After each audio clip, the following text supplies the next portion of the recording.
I want to start today talking about Mr. Lance McCullers and the drama that has been going on in his life.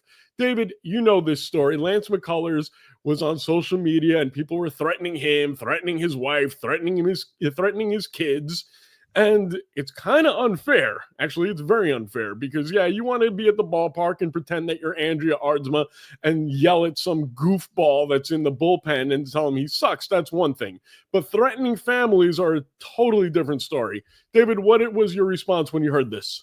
Well, Lance McCullers, let's go back to this. Obvious stud pitcher with the Houston Astros, was absolutely a key member of their World Series running teams and a lot of their great years. He has absolutely been dominant when he was healthy. 2022, he got hurt, flexor tendon problems, ended up having surgery in 2023, and then had been out for 2 years, right? So missed all the rest of 2023, all of 2024, and then made his debut May 4th of this year against the Chicago White Sox. Had a great outing, 3.2 innings pitched, and got it back on the mound. Just like one of those awesome moments, like whenever anybody comes back, is amazing. His next start, not so good. Lasted 0.1 innings pitched against the Cincinnati Reds. Gave up 7 earnings in that 0.1 of an inning, 3 walks, no strikeouts, no nothing. And so a lot of people decided on social media to attack him and to make it very extremely personal, threatening to kill his family basically online because they bet on the game and they lost. And I'm happy with that. There's been somewhat of a conclusion. They found out who this absolute douchebag is, this asshole is, and they're not going to press charges though. They're not going to go through stuff like that, which I completely believe they should. He admitted that he was drunk, he was angry, he was pissed, and just sent something off. He's overseas, so I don't even know what they could even do with that. But it is absolutely not right. It is absolutely not right. And there is a line between sports and your personal sports betting that those things should never cross. Don't include the athlete into your dumbass decisions. You know what? It's sports. He had a bad outing. At the same time, if you would have bet on the Reds, you would have been loving it and buying him champagne. But you bet on the Astros. He had a bad outing, second outing coming back from 2 years missing. I don't know what the hell you were betting on him for in the first place. But it is inappropriate. It is wrong on every single level. And there have been plenty of times where I got messages online about how horrible a player I am, how everybody deserves to die in my family because of my bad outing. And especially I noticed it as Twitter and as social media has progressed, it got progressively worse, and more of these keyboard warriors that are behind there trying to piss people off, rile people up, and thinking they're so tough. It wasn't as much when I first got on Instagram and Twitter, but it definitely picked up towards the end, towards my career, towards the end of my career. And I could only imagine what these people face now. I thought you weren't going to bring that up anymore. I apologize for cursing you out and telling you suck. Well, that was actually to my face, like over the phone. These people, I mean, there was a lot of messages. There was actually one when I believe I was with the Mets that got really personal, and we found out that he was sending it to a bunch of players, and we gave it to MLB, and they got a hold of the guy. And I do believe the Mets, because he went for the owner too, Wilpon at the time, and I think it was Wilpon, right? And then they went after him, and then the Mets got involved and I believe pressed charges. So wait a minute. Yelling and threatening David Ardsma, not worth anything. Yelling, threatening Fred Wilpon, worth something. Yeah, I mean, and again, rightfully so. Now, what you should have done, because this was a New York person, you should have sent me after him, because you know me. I'm a lunatic, and quite frankly, I have no fear of death. I just think it's so wrong. It is so wrong on every level.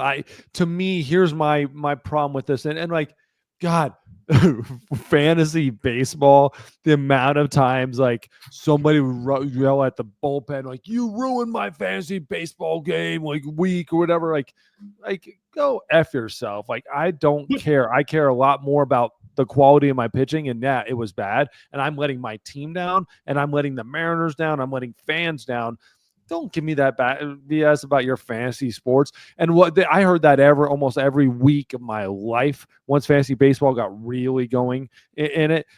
But there like, do you really think the athlete cares about your bet? Do you really think you need to, like, that's where you got to let it loose, and that's where you got to let that energy go, is towards the athlete?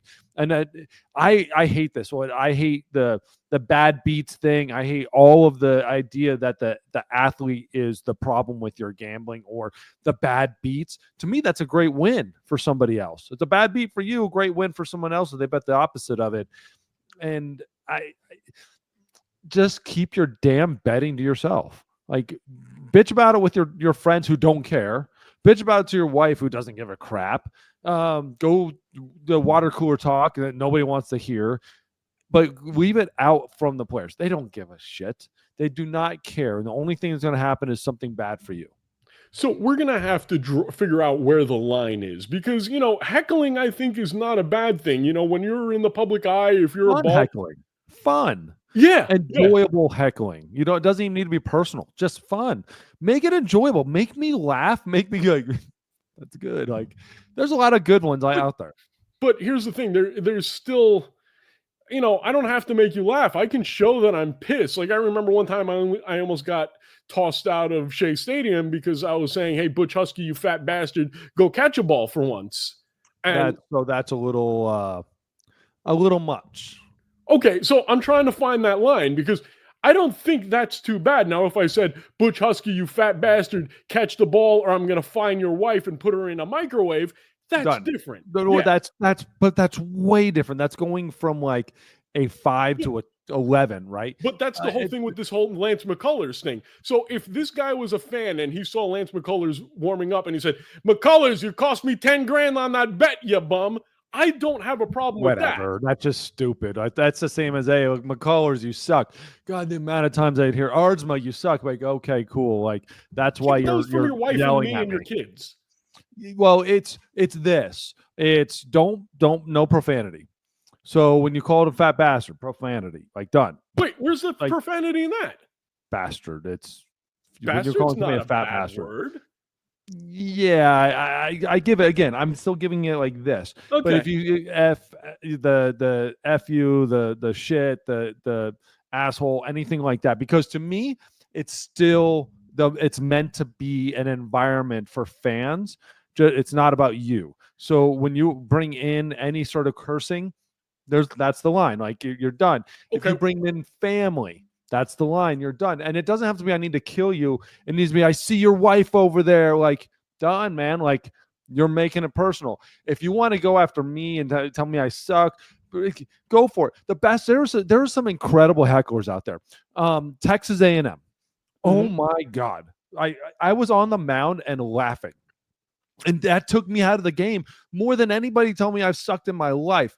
But they go, "Hey, David, we see your girlfriend. She got up and went to the bathroom. She goes, she doesn't want to watch you pitch." I'm like, done. Like, hilarious. That is well done. Whenever my parents got up, like, they'd be like, I mean, you're talking like 10 people, like, "Your mom just got up and she just sat down. She just got back up again and she's cheering." And like, that's hilarious. That's fun. And then you get to like University of Houston, where they're just in your face and screaming at you. Or, to be honest, Yankee fans were some of the worst. Just dumb. Just bad heckling, to where it's so easy to block that stuff out because it's not creative. Okay, so Toronto Blue Jays, horrible hecklers. Now, "You suck, eh? Like, you go, hey, you're a bad bastard. You can't even pitch." Like, you're like, you don't even score runs. And I'm like, I'm a pitcher. You don't know the difference between a hockey puck and a hockey stick, you hoser. Yeah, dude, it was really bad. And the problem though with Toronto was they would sit there and say, "Hey, you fucking bastard, you fucking suck," and then the security wouldn't do anything about it. And there's kids sitting right there, and that's my problem, is when you go cuss and there's a kid sitting there and you go, "Oh, it's my right." No, it's not. Well, hold on a second, because I there's got to be a line here too, because I'm from Brooklyn. You're lucky I could speak English well. I curse every other word. So if I said something like, "Look at this effing guy, he can't even throw a strike," is that bad? That's bad. Don't cuss. Hey, look at this guy. He can't even throw a strike. You don't even need to include the F because the Oh, problem is when you throw okay. the F out there, it's all about you, and you don't care about anybody around you. And when there's three kids there that the first ever Yankee baseball game, their only memory is that asshole behind them screaming at people, and that's the problem. Is like you're making it about you and not about the game. Like have fun. Like this guy came and throw a strike. Like this guy came and walks right. Look at his feet. They're all like that's funny, like or like just something. Be creative. Like when I say personal, don't get like bring my family in negative ways and stuff like that. Like Okay. get personal, funny. Like bring So I'm up going to give something you, stupid about my past. Like hey, like hey, your coach doesn't even want you anymore. Like they released you 3 times and now they've brought you back. Like good luck. Or I don't know something. okay. I'm going to give you a couple Come and on, you're let's going to go. say yes or no. So if I'm heckling David Ardsma and I say, David Ardsma, how in the hell did you get that wife, you ugly bastard? Okay, okay, That's that's good. great. Okay. I think you could probably make it more funny, but I get where you're going with it. Okay. Like, What if I like David say, Arsenal, your wife is hot. God, you are one ugly bastard. What'd you do for that? She must be just after the baseball, man. You're just a baseball player. Okay. Now how we're about, kind of like, all right. Now I gotta like, what am I gonna do? I gotta like damn, how I am about something ugly. like, David Ardsma, I saw a picture of your sister. Why is she so hot and you look like a piece of garbage next to her? How come you're the Danny DeVito and she's the Arnold Schwarzenegger? Now we're talking. Now we're talking. Like that's good. And that's what it Okay. should be. That's bringing in personal things without making it personal. Like that's bringing in things about you, but it's not making it personal. Like it's not like trying to like, when Jaron Duran and going talking about suicide in a really open manner and something that probably took a lot of guts to talk about, and they're yelling at him like you should have killed yourself. Like, ooh, dude, like the whole team should have been up in that stands going after that guy. Like Finally, that's something you got to do. finally, last one. Yes. Hey, Ards, I see your son JD in the stands. I feel so sorry for that kid if he's going to have that chrome dome like you son of a bitch. So it's the end. It's the son of a bitch at the end. No, that one's funny. Like hey, Okay. or like like, but you can make it more funny. Say like hey, like hey, good luck with your kids. Or, they're gonna end up bald like you probably. I don't Again, know. I'm Brooklyn. not funny. Yeah. Yeah, Again. that wasn't a funny one. But you can make it funny. All right. Bottom line for everybody watching this right now, and I know we had a little bit of fun with this. Don't, if you want to heckle someone, heckle them, give them grief, but don't go after a dude's wife and kids and threaten to kill them because you're an idiot and you want to gamble. And this is what I was worried about when they made gambling legal in this country. I was worried about not only the sanctity of the games, because I do think that eventually there's going to be an umpire, there's going to be another referee in the NBA, there's going to be a player who's going to throw a game. It's going to happen. There's too much temptation, especially in a sport like baseball where, we talk about these long contracts and these big deals, but the average ball player's, career is like what, 3 years and never make any money. Yeah. So I was worried about that. But I'm always also worried about the threats to the players because it's going to happen every so often that someone's going to have a bad game when they were supposed to win.